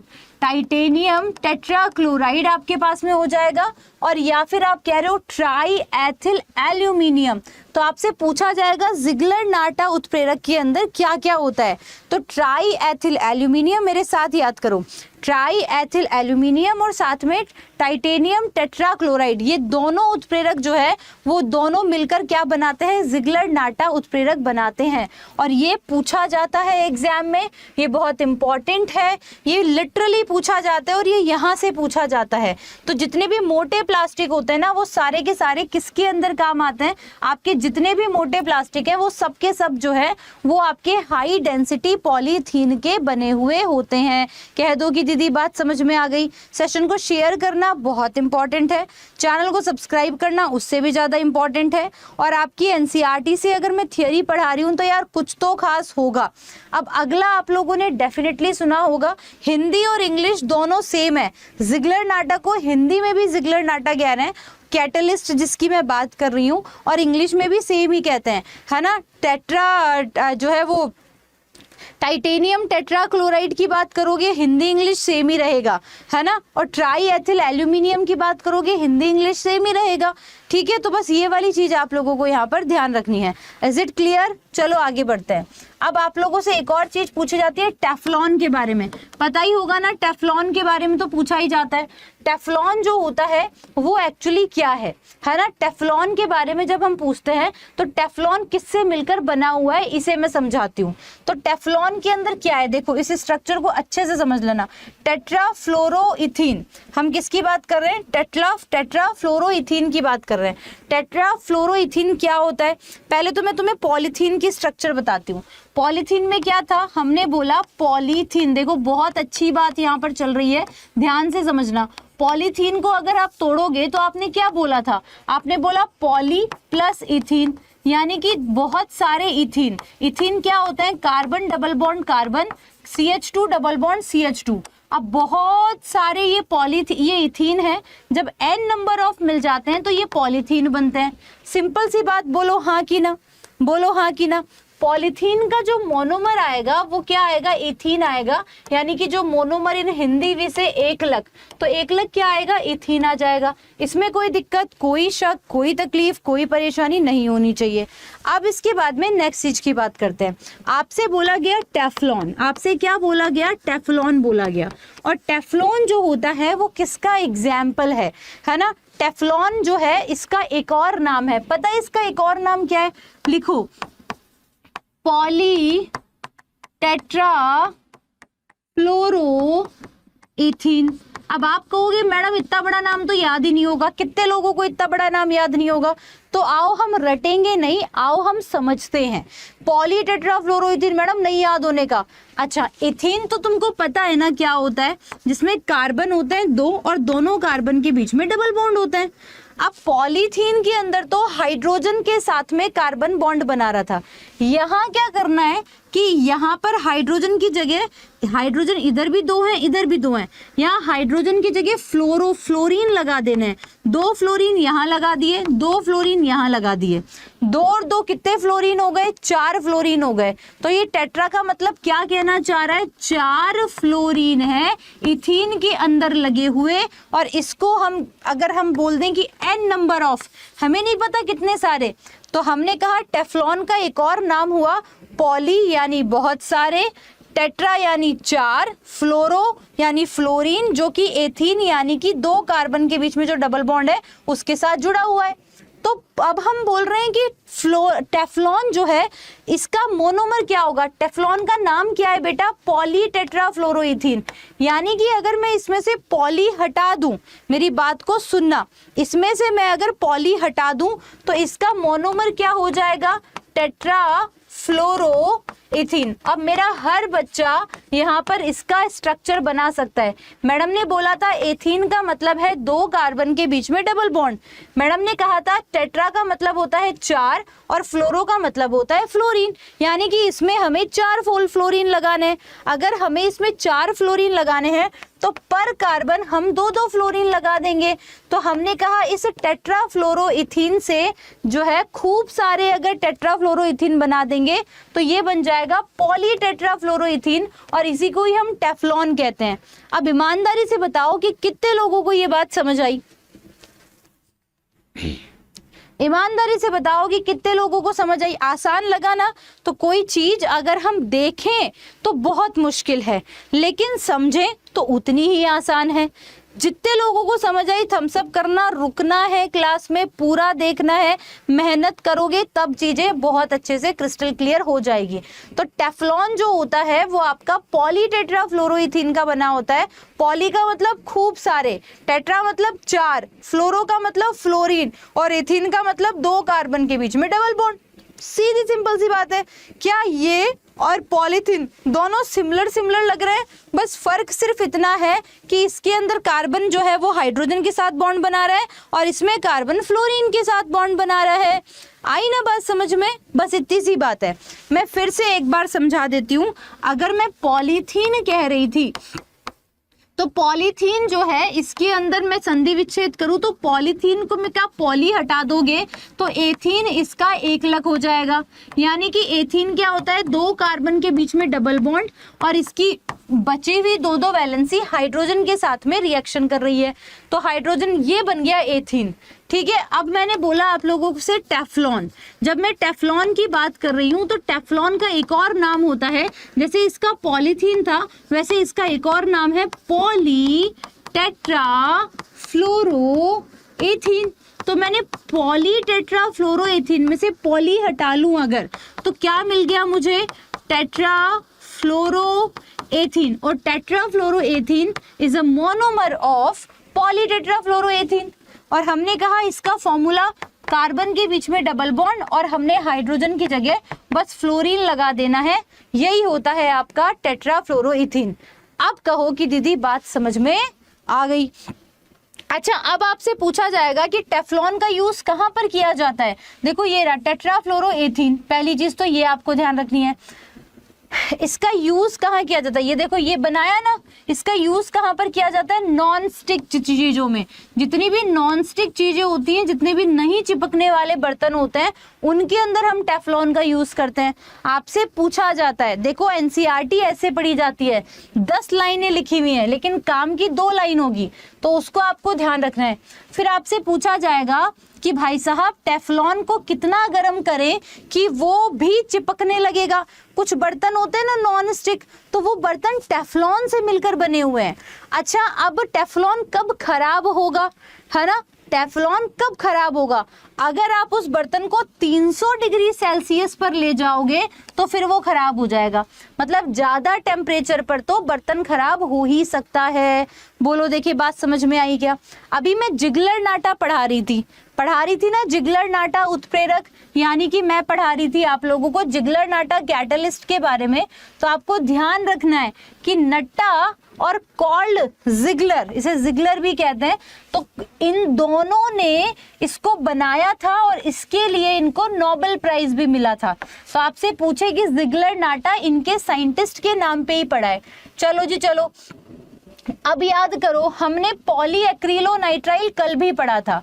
तो पॉलीएक्रिलोनाइट्राइल का फॉर्मूला याद करने की कोई जरूरत नहीं है, क्योंकि जो है वो फॉर्मूला कोई नहीं पूछता है ना। आपको क्या करना है, पॉलीएक्रिलोनाइट्राइल बताओ एक बहुलक का एग्जाम्पल है या फिर एकलक का एग्जाम्पल है। Polyacrylonitrile is an example of polymer और मोनोमर। तो नाम ही अगर पॉली आ रहा है, तो we all know very well कि polyacrylonitrile is an example of polymer. I am right और रॉन्ग? और अगर जैसे कि मैंने कहा कि पॉलीथीन में से पॉली हटा दिया तो एथीन उसका मोनोमर हो गया, वैसे ही पॉलीएक्रिलोनाइट्राइल में से अगर मैं पॉली हटा लूं तो एक्रिलोनाइट्राइल जो होगा इज अ मोनोमर ऑफ पॉलीएक्रिलोनाइट्राइल। बोलो बात समझ में आई कि नहीं आई? बोलो फटाफट से बोलो, बात समझ में आई कि नहीं आई? हाँ पूजा, हाँ आ गई बात समझ में? कितना आसान है ना? बच्चे कह रहे हैं मैडम आप क्वेश्चंस में ऑप्शंस नहीं, अरे मैं क्वेश्चंस पढ़ाऊं तो तुम कहते हो दीदी थियरी पढ़ाओ, जान ले लो तुम, और तो कुछ बचा नहीं है। अब आपसे पूछा जाएगा कि ये कहाँ पर यूज आते हैं, तो आपको मैं बताती हूँ, ये एक्रिल ऐसे रेशे होते हैं जिन पे धब्बे नहीं लगते, जिन पे फंगस ग्रोथ नहीं करती, जिनके ऊपर जानवर नहीं लगते, जिनके अंदर केमिकल रिएक्शंस नहीं होती। तो ऐसे कपड़े नहीं आते जिनमें फंगल ग्रोथ नहीं होगी, जो गंदे नहीं होंगे, तो वो एक्रिक रेशे होते हैं, है ना। ये भी आपको यहाँ पर ध्यान रखना है। तो ये वाली चीज आपको ध्यान रखनी है। पहले तो ऊन हम यूज करते थे, लेकिन आपसे ये पूछा जाए कि ऊन का रिप्लेसमेंट आज के जमाने में हम मनुष्य क्या लेकर आए, तो आप ये कहोगे कि ऊन का रिप्लेसमेंट है पॉलीएक्रिलोनाइट्राइल, इसके फाइबर बनते हैं। आप लोग इंग्लिश की बात कह रहे हो, मैं इंग्लिश की पीपीटी लाई थी, पर मैं क्या करूं, मैं प्रॉपर इंग्लिश भी लेकर आई थी, लेकिन ये पीपीटी चल नहीं रही है। अभी तुम्हारी क्लास शुरू होने से पहले चल रही थी, प्रॉपर चल रही थी, लेकिन जैसे ही तुम, क्या ही बताऊं, जब जब ऐसा होता ही है, मैं जब जब कुछ लेकर आती हूँ तब तक फिर ये इसमें दिक्कतें आ जाती हैं। क्या ही करूं, ये चल रहा था, इंग्लिश ही लाई थी मैं, पर ये चल नहीं रहा है ना। और मेरी क्लास में इतनी, मतलब इतना टेक्निकल एरर पूछो मत, मुझे कुछ हवन शांति, ग्रह शांति कुछ तो करवाना ही पड़ेगा, है ना। ये मैं लाई थी, ऐसा नहीं है मैं नहीं लाई थी, पर वो चल ही नहीं रहा है, तो मैं क्या करूं, अब कल दिखा दूंगी, है ना। चलो, तो ये वाली बात हो गई। तो आपसे पूछा जाएगा वूल का रिप्लेसमेंट कौन है, ऊन आजकल नहीं कोई पहन रहा है, तो पॉलीएक्रिलोनाइट्राइल के कपड़े पहन रहा है। Is it clear, is it clear, is it clear. चलिए, तो ये सब क्वेश्चंस आपके पूछे जाते हैं, आपको इन सब चीजों के बारे में ध्यान रखना होगा। अभी तक तो हम किसके बारे में बात कर रहे थे, टेफ्लॉन के बारे में बात कर रहे थे। टेफ्लॉन नॉन स्टिक चीजों से मिलकर बना होता है। फिर उसी के अलावा हमारे पास एक और टाइप का पॉलीमर आता है, हमारे पास एक और टाइप का पॉलीमर आता है जिसे टेरिलीन या डेक्रॉन कहते हैं, जिसे टेरिलीन या डेक्रॉन कहते हैं, जिसे टेरिलीन या डेक्रॉन कहते हैं। तो टेरिलीन जो होता है, इसका अनदर नेम है डेक्रॉन। इसका अनदर नेम क्या है, इसका अनदर नेम है डेक्रॉन। हम इसके अनदर नेम की बात कर रहे हैं, इसे हम क्या कहते हैं, डेक्रॉन कहते हैं। तो हमने कहा कि टेरिलीन का अनदर नेम जो है वो बेसिकली क्या है, तो लिखो टेरिलीन का ही दूसरा नाम डेक्रॉन है। देखो टेफ्लॉन अलग था। अभिषेक, अभी जब मैं थियरी पढ़ाती हूँ तो मैं बहुत कम रिप्लाई कर पाती हूँ, क्योंकि मेरा दिमाग ना पूरा थियरी पढ़ाने में होता है कि एक भी लाइन छूटे ना। तो प्लीज इस बात को समझो कि मैं तुम्हारे कमेंट्स का जवाब बाद में भी दे दूंगी। आपको ध्यान रखना है, टेरिलीन को ही डेक्रॉन कहते हैं। टेफ्लॉन एक अलग चीज हो गई है, इस चीज का भी ध्यान रखना। टेफ्लॉन एक प्रॉपर अलग चीज हो गई है। अब देखो हम क्या कह रहे हैं, डेक्रॉन किससे मिलकर बना है, और ये प्रश्न पूछा जाता है। एथिलीन ग्लाइकॉल और टरथैरिक एसिड से मिलकर बना है। एथिलीन ग्लाइकॉल और टेरेफ्थैलिक एसिड से मिलकर बना होता है। याद कैसे करोगे दीदी, याद नहीं आ रहा, दीदी याद नहीं होता। टेरेफ्थैलिक एसिड कितना भयंकर नाम है, तो ट से टेरेफ्थैलिक और ट से टेरिलीन तो याद कर सकते हो ना, बोलो हाँ कि ना।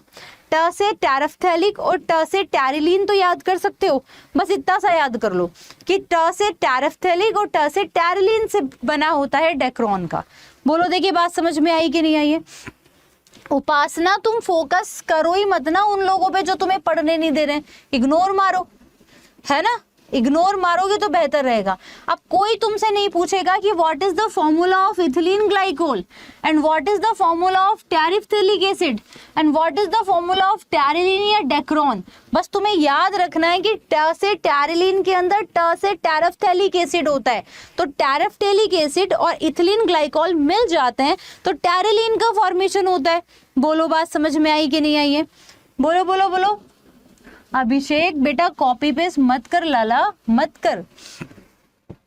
आ गई बात समझ में। कल मैं तुम्हें नायलॉन पढ़ा रही थी, तुम मुझे बताओगे कि नायलॉन किससे मिलकर बना होता है। मैंने कल ही पढ़ाया था, मैंने सिर्फ नायलॉन पढ़ाया था, और बताओ कि सिर्फ नायलॉन किससे मिलकर बना होता है। Nylon is an example of what, nylon is an example of synthetic polymer, और यह एक प्रकार का रेशा है। सो वी कैन से कि it is a synthetic fibre. हम ये कह सकते हैं कि ये संश्लेषित रेशा है जो मनुष्य ने सबसे पहले बनाया था, और आप मुझे कल कल जिन लोगों ने पढ़ा है उन सबको पता है। वेरी गुड काउंट राहुल, हमने कल ही पढ़ाया था कि नायलॉन जो है वो कैप्रोलैक्टम से मिलकर बना होता है। किससे मिलकर बना होता है? कैप्रोलैक्टम से। अब तुम्हें कैप्रोलैक्टम की स्ट्रक्चर देखनी है, ऐसी होती है। मैडम ये याद करना पड़ेगा? बिल्कुल नहीं, कोई जरूरत नहीं है कैप्रोलैक्टम की स्ट्रक्चर याद करने की। हाँ, तुम कैप्रोलैक्टम का नाम जरूर याद कर सकते हो। बहुत सारे कैप्रोलैक्टम को जब एक साथ कर दिया तो वो बनाता है नायलॉन 6। और नायलॉन 6 जो है वो सिंथेटिक पॉलीमर है, वो सिंथेटिक फाइबर है, मनुष्य के द्वारा बनाया गया है, इसका नेचर से कोई ताल्लुक नहीं है ना। ये वाली चीज आपको ध्यान रखना है। फिर आपसे पूछा जाएगा कि ये किसके काम आता है। मैंने कल क्या बताया था? डोरियां बनानी हो, दरवाजे बनाने, रस्सियां बनानी हो, कपड़े बनाने हो, पर्दे बनाने हो, कहते हैं ना नायलॉन के कपड़े, नायलॉन के कपड़े, तो भाई यही है। फिर मैं कल एक और चीज पढ़ा रही थी, है ना, नायलॉन 66। और नायलॉन 66 का नाम 66 क्यों पड़ा? क्योंकि नायलॉन 66 दो चीजों से मिलकर बना होता है और उन दोनों चीजों के अंदर 6 कार्बन होते हैं। याद करो, हेक्सामेथिलीन डाइअमीन। अब मैं कह रही थी कि 6 कार्बन है, तो अब देखो मैं दिखा देती हूँ तुमको। हेक्सामेथिलीन डाइअमीन, ये क्या दिख रहा है तुमको? हेक्सामेथिलीन डाइअमीन, जिसके अंदर तुम गौर से देखोगे तो देखो 2 तो मैथिल है और हेक्सामेथिल यानी 6 देखो यहाँ पे 6 है ना, तो हमने कहा 6 कार्बन तो इसके अंदर है, ये हेक्सामेथिलीन डाइअमीन है और ये एडीपी कम्ल है। और एक्चुअली जब तुम गौर से देखोगे तो एडीपी कम्ल के अंदर भी 4 तो ये रहे, 5वां ये रहा और 6ठा ये रहा। 6 कार्बन दोनों में होते हैं। ये आपका हेक्सामेथिलीन डाइअमीन है और ये आपका एडीपी एसिड है। ये दोनों मिलकर जो है वो किसका निर्माण करते हैं? ये दोनों मिलकर जो है वो नायलॉन 66 का निर्माण करते हैं। और ये भी किस किस के काम आते हैं? तो ये वही काम आते हैं आपके ब्रश बनाने, है ना, या फिर कपड़े बनाने या फिर शीट्स बनाने, इन सब के काम आता है। जो बच्चे नए आए हैं उनको मैं फिर कहूंगी, मैं एनसीईआरटी के थ्रू आपको यहाँ पर ये पढ़ाने की कोशिश करती हूँ कि कितना इम्पोर्टेंट हो जाती है ये सारी चीजें। आपको एक और चीज बताऊं, आपसे पूछा जाएगा कि नायलॉन 66 में किस प्रकार का बॉन्ड बनता है, तो यहाँ क्या लिखा हुआ है? Hydrogen bond. दिख रहा है क्या तुमको? दिख रहा है क्या हाइड्रोजन बॉन्ड? तो डेफिनेटली यह हाइड्रोजन बॉन्डिंग का भी एग्जाम्पल है ना। ये वाली चीज भी तुमको यहाँ पर ध्यान रखनी है। अब अगली बात करते हैं, आपसे पूछा जाएगा आपने डेक्रोन पढ़ा था क्या कभी? बताओ जरा, क्या आप लोगों ने कभी डेक्रोन पढ़ा है? हाँ या ना तो बोल दो, आपने कभी डेक्रोन या टैरिलिन पढ़ा है क्या? बताओ। अफसाना बेटा तुमने कल की क्लास ली थी क्या? अफसाना परवीन कह रही हैं कि मैं तो कुछ नहीं समझ आ रहा है। अफसाना तुमने कल की क्लास पढ़ी थी क्या? सच्ची सच्ची बताओ, क्या तुमने कल की क्लास पढ़ी थी क्या? सच्ची सच्ची बताओ। ठंड, हाँ बिल्कुल ठंड लग रही है भाई, भयंकर कुल्फी जमा रखी है इन्होंने।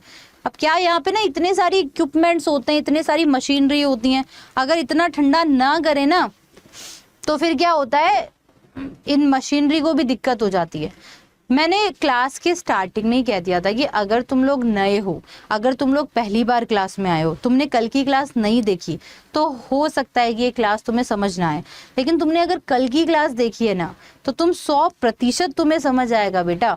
तो तुम कल की क्लास नहीं देखी तो क्या करें? कल की क्लास नहीं देखी तो पढ़ो पहले कल की क्लास, ये तो पढ़ लो, फिर कल की क्लास देखना, तुम्हें अच्छे से समझ में आ जाएगा, है ना। ये वाली चीज आपको यहाँ पर ध्यान रखना है। अब हम लोग क्या कह रहे हैं, टैरिलिन और डेक्रोन सबने पढ़ा था, तो टैरिलिन और डेक्रोन पढ़ा है ना, तो टैरिलिन डेक्रोन सिंथेटिक पॉलीमर है, मनुष्य के द्वारा बनाया गया बहुलक है।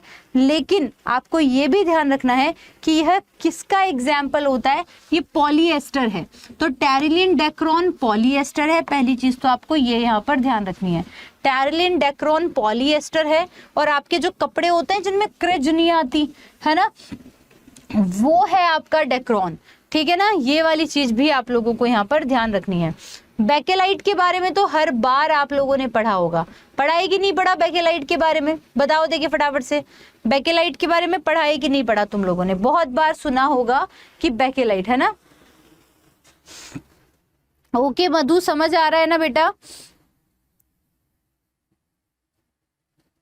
यादव कह रहे हैं मैडम आप गर्मी में भी कोट पहनते हैं, भाई यहाँ पे आओ, कुल्फी जम जाएगी तुम्हारी, है ना। चलिए, एक बच्चा कह रहा है मैडम इतने इजी क्वेश्चन नहीं आते,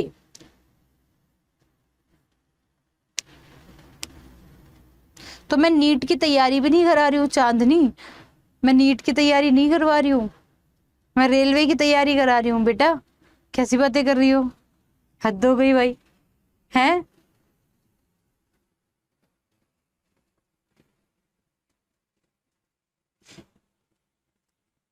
ये क्लास अंजलि मैं बता दूंगी अभी कब कब होती है, पहले पढ़ लो, ठीक है।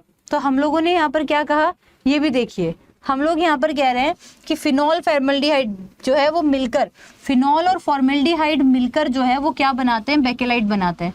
तो बेकेलाइट तो किसका एग्जाम्पल हो गया बेटा, पॉलीमर का एग्जाम्पल हो गया। फिनॉल और फॉर्मल्डिहाइड किसका एग्जाम्पल हो गया, दोनों मिलकर बना रहे ना, तो मोनोमर का एग्जाम्पल हो गया। ये वाली चीज तुमको यहाँ पर ध्यान रखनी है, ठीक है। ये कैसे एग्जाम्पल, जैसे कि नेवोलेक, नेवोलेक वगैरह हो गए, आपके जितने भी स्विचेस वगैरह होते हैं। फिनॉल कैसी दिखती है, ये बेंजीन के ऊपर अगर OH लगा है ना, तो ये किसका एग्जाम्पल होगा, ये फिनॉल का एग्जाम्पल होगा। आप कई जगह ये जो है ये किसका एग्जाम्पल है, फॉर्मेल्डिहाइड का एग्जाम्पल है। फॉर्मेल्डिहाइड को कई जगह पर तो CH2O लिखा होता है, कई जगह पर HCHO भी लिखा होता है, HCHO भी लिखा होता है। देखो, एक कार्बन, 2 हाइड्रोजन और ऑक्सीजन, तो इसको CH2O लिख दो, चाहे HCHO लिख दो, कंफ्यूज मत होना, है ना। ये वाली चीज भी आप लोगों को यहाँ पर ध्यान रखनी है। तो हम लोगों ने कह दिया कि ये आपका फिनॉल और फॉर्मेल्डिहाइड को मिला दोगे तो क्या बनेगा, बेकेलाइट बन जाएगा। बेकेलाइट आपके स्विचेस वगैरह में काम आता है, और ये ताप देने पर भी ना मेल्ट नहीं होता, इसलिए जब शॉर्ट सर्किट होता है तो स्विचेस पिघल नहीं जाते हैं आपके, है ना। ये वाली चीज ध्यान रखनी। कहाँ कहाँ काम आता है, कंघियां बनाई जाती हैं, ये बहुत इंपॉर्टेंट है। फोनोग्राफ रिकॉर्ड बनाए जाते हैं, स्विचेस बनाए जाते हैं, बर्तनों के हैंडल बनाए जाते हैं जो टेम्परेचर के लिए रजिस्ट होते हैं, है ना। बोलो देखिए फटाफट से। तो बेकेलाइट की हम बात करते हैं, बेकेलाइट पॉलीमर है। बेकेलाइट किससे मिलकर बना है, फिनॉल और फॉर्मेल्डिहाइड से। ये टेम्परेचर देने पर भी मेल्ट नहीं होते, अपने स्ट्रक्चर को नहीं बदलते, इसलिए बर्तनों के हैंडल्स वगैरह इन सब के अंदर हम लोग इसका यूज करते हैं। आगे चीज समझ में। और ये प्रश्न आपने नोटिस किया होगा कि बहुत सारा एग्जामिनर पूछता भी है, ये वाली चीज आप लोगों को यहाँ पर जो है वो ध्यान रखनी है। तो अब मैं नेक्स्ट चीज की बात करती हूँ कि और क्या क्या हो जाएगा। आप लोगों ने ब्यूना एस पढ़ा था क्या, बोलो देखें। आप लोगों ने नेचुरल रबर पढ़ा था, नेचुरल रबर मैंने पढ़ाया था कि नेचुरल रबर ना इतना भयंकर अच्छा खासा इलास्टिक नहीं होता जितना पुराना रबर होता है, मतलब जितना नया रबर होता है। तो नेचुरल रबर किससे मिलकर बना हुआ है, तो देखो ये वाली चीज मैंने बताई थी कि नेचुरल रबर आइसोप्रिन से मिलकर बना है। नेचुरल रबर किससे मिलकर बना है, आइसोप्रिन से। नेचुरल रबर के अंदर ऐसा क्या है जो नेचुरल रबर को रबर बनाता है, तो नेचुरल रबर में आइसोप्रिन है। तो isoprene is a monomer. Isoprene क्या है लाला, मोनोमर है। और नेचुरल रबर क्या है बेटा, पॉलीमर है। फिर आपसे पूछा जाएगा कि नेचुरल रबर तो पेड़ से हमें मिल रहा होगा। अभी बता दूंगी मानस की कल की क्लास कहाँ हुई थी, पहले आज की क्लास तो पढ़ लो और पहले सेशन को लाइक करो। तुमने चैनल को सब्सक्राइब किया कि नहीं किया, ये क्लास इतनी महत्वपूर्ण है, जो नहीं देखता ना उसको लिटरली बहुत बुरा लगेगा जब एग्जाम होगा और पास नहीं कर पाओगे। हमने कहा कि भाई ये जो रबर के पेड़ है वो कहाँ पर पाए जाते हैं। ये जो मैं आज की बुक पढ़ा रही हूँ ना, तुम्हें पहले तो ये बताओ कितने % आसान लग रही है, सच्ची सच्ची बताओ। ये पढ़ने के बाद, इतनी देर पढ़ने के बाद कितने लोगों को इतना % समझ आया, दीदी इतना % समझ आया, बताओ। तुम्हारे होश उड़ जाएंगे जब मैं तुम्हें इस बुक के बारे में बताऊंगी। कितने लोगों को समझ आ रहा है, जितने जितने क्वेश्चन आते हैं वो सब मैंने बताया इसके अंदर, हर किसी पर अंडरलाइन की, हर किसी को डार्क किया कि हाँ यार तुमको समझ आ जाए। पर मुझे ये बताओ कितने लोगों को लगा कि हाँ मैडम यार एक बार पढ़ने पे समझ आया, दूसरी बार पढ़ेंगे तो और अच्छे से आ जाएगा, है ना, ईजी लग रहा है। तुम्हें पता है ये कौन सी क्लास की NCERT पढ़ा रही हूँ, जो बच्चे साइंस लेते हैं 12th क्लास की NCERT, वो भी केमिस्ट्री की NCERT का 15वां चैप्टर है ये। 12th क्लास की NCERT के केमिस्ट्री का 15वां चैप्टर है ये। कितना, 15वां चैप्टर। तुम 12th क्लास की NCERT पढ़ रहे हो, तुम आर्ट्स के भी होंगे, तुम बायो के भी होंगे, तुम केमिस्ट्री, तुम कॉमर्स के भी होंगे, लेकिन फिर भी अगर तुम्हें पहली बार में आर्ट्स या कॉमर्स के होने के बाद भी अगर तुम्हें 20-30% भी समझ आ रहा है, तुम्हें मतलब ये मानो एक बार और पढ़ोगे ना तुम्हें 100% समझ आ जाएगा। और ये तो वो बच्चे हैं जो कल की क्लास नहीं लिए हैं, कल की क्लास पढ़ते तो और मजे से समझ में आता। हाँ सौरभ मैं ही पढ़ा रही हूँ। तो हम लोगों ने यहाँ पर ये कहा कि भाई आइसोप्रिन, आइसोप्रिन के बारे में तो तुम्हें समझ आ गया। फिर आपसे पूछा जाएगा कि ये रबर के प्लांट कहाँ कहाँ पाए जाते हैं। लिखो, भारत में पाए जाते हैं, श्रीलंका, इंडोनेशिया, मलेशिया और दक्षिण अमेरिका, बस इन्हीं जगह पर पाया जाता है।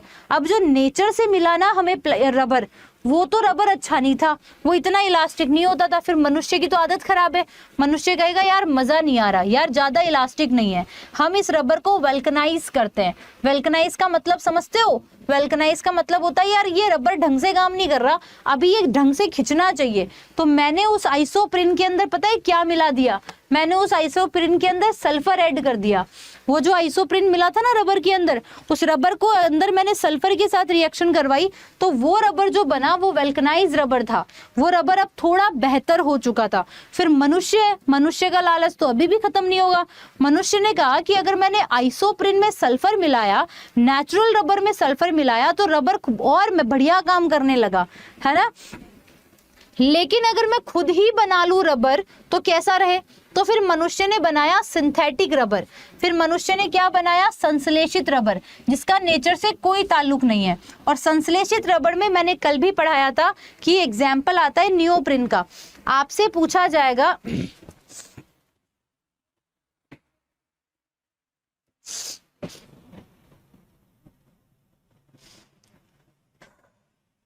साहिल कह रहा है कुछ तो समझ आया। साहिल बहुत अच्छी बात है, तुम्हें एक बार में समझ आ रहा है तो, है ना। बहुत बढ़िया विभा, बहुत बढ़िया बेटा। देखो मेहनत करनी पड़ेगी, आप इसको वापस पढ़ोगे ना तुम्हें सब चीजें अच्छे से क्लियर हो जाएंगी। नीरज मैम साइंस के नाम से जो मेरा टेलीग्राम है वहां पर मैं तुम्हें इसका PDF दे दूंगी हिंदी इंग्लिश का, तो तुम और बैठ के खुद से भी पढ़ोगे ना। हाँ देखो मैडम ने ये पढ़ाया था, देखो रिविजन तो करना पड़ेगा। मैं बार बार कहती हूँ कि तुम मैडम के भरोसे सोच रहे हो कि मैडम पढ़ेगी उतना ही पढ़ेंगे, नहीं, खुद से भी पढ़ना जरूरी है, इस बात का ध्यान रखना, ठीक है। ऐप पे क्लास कब होती है श्रुति? 6 बजे होती है, 6 बजे। तो हमने कहा भाई नियोप्रिन, नियोप्रिन जो है वो किसका एग्जाम्पल है? रबर का। कौन से प्रकार के रबर का एग्जाम्पल है? तो आपको ध्यान रखना है ये सिंथेटिक रबर का एग्जाम्पल है। नियोप्रिन तो पॉलीमर है, नियोप्रिन तो पॉलीमर है, लेकिन नियोप्रिन किससे मिलकर बना होता है? क्लोरोप्रिन से। और ये मैंने कल भी पढ़ाया था। नियोप्रिन जो है, और ये पॉलीमर क्वेश्चन, अरे बाप रे, अभिषेक कह रहे हैं दीदी पॉलीमर टॉपिक के MCQs करा दो। ठीक है भाई, करवा देंगे। तो भाई ये देखो नियोप्रिन किससे मिलकर बना होता है? क्लोरोप्रिन से बना होता है, और ये मनुष्य के द्वारा बनाया गया रबर है ना। इसके बाद में ब्यूना एन आया। ब्यूना एस तो मैंने तुम्हें पहले ही पढ़ा दिया था। तो ब्यूना का तो देखो ब्यूटाडाइइन तो वहां पर भी था, यहाँ पर भी है, ये वहां पर ब्यूना एस था। ब्यूना एस भी आपका नेचुरल सिंथेटिक रबर है, और ब्यूना एन भी आपका सिंथेटिक रबर है। ब्यूना एस के अंदर तो भी ब्यूटा 1,3 डाइइन था, ब्यूना एन में भी ब्यूटा 1,3 डाइइन है। वहां पर एस था तो स्टाइरिन हो गया, यहाँ पर एन है तो एक्रिलोनाइट्राइल हो गया। तो अगर ब्यूना एन किस किस से मिलकर बना है ये पूछा जाए तो ब्यूना एन किस किस से मिलकर बना है भाई? ब्यूना एन बना है आप लोगों का 1,3 ब्यूटाडाइइन से, और एन का मतलब हुआ एक्रिलोनाइट्राइल, एक्रिलोनाइट्राइल। अब ये याद रख लेना, एक्रिलोनाइट्राइल, है ना। टंकियां वंकियां होती हैं, है ना, उन सब के अंदर एक लेयरिंग अपन कर देते हैं, तो ना टंकियों को सील करने, इन सब के लिए ब्यूना एन और ब्यूना एस का जो है वो क्या किया जाता है? ब्यूना एन और ब्यूना एस का जो है वो यूज किया जाता है। ये वाली सारी चीजें आप लोगों को यहाँ पर ध्यान रखनी है। देखो अभी अभी पढ़ाया था ना, वो सारी चीजें देखो इसके अंदर मेंशन है। अभी आपको पढ़ाया था भाई पॉलीप्रोपीन है, कोई पॉलीमर है जिसका नाम है पॉलीप्रोपीन। तो पॉलीप्रोपीन में से अगर पॉली हटा दोगे तो प्रोपीन इसका मोनोमर हो गया। पॉलीस्टाइरीन कोई पॉलीमर है, इसके अंदर से पॉली हटा दोगे तो स्टाइरीन इसका मोनोमर हो गया। अरे बोलो हाँ कि ना। पॉलीवाइनिल क्लोराइड है, पॉलीवाइनिल क्लोराइड में से पॉली हटा दोगे तो वाइनिल क्लोराइड इसका एकलक हो जाएगा। बोलो हाँ कि ना। अरे हाँ कि ना तो बोल सकते हो, बोलो देखिए फटाफट से। ये वाली चीज आपको ध्यान रखनी है। बेकेलाइट है, बेकेलाइट का मोनोमर क्या हो जाएगा? फिनॉल और फॉर्मेल्डिहाइड हो जाएगा। बोलो हाँ कि ना। पढ़ा था कि नहीं पढ़ा था? इतना तो बोलोगे कि हाँ दीदी पढ़ा तो था। ठीक है, ये लो। और इस तरह से हमने क्या कर लिया? इस तरह से हमने चैप्टर पूरा कंप्लीट कर लिया। 12th क्लास की NCERT का टॉपिक पढ़ाया है आज। ठीक है,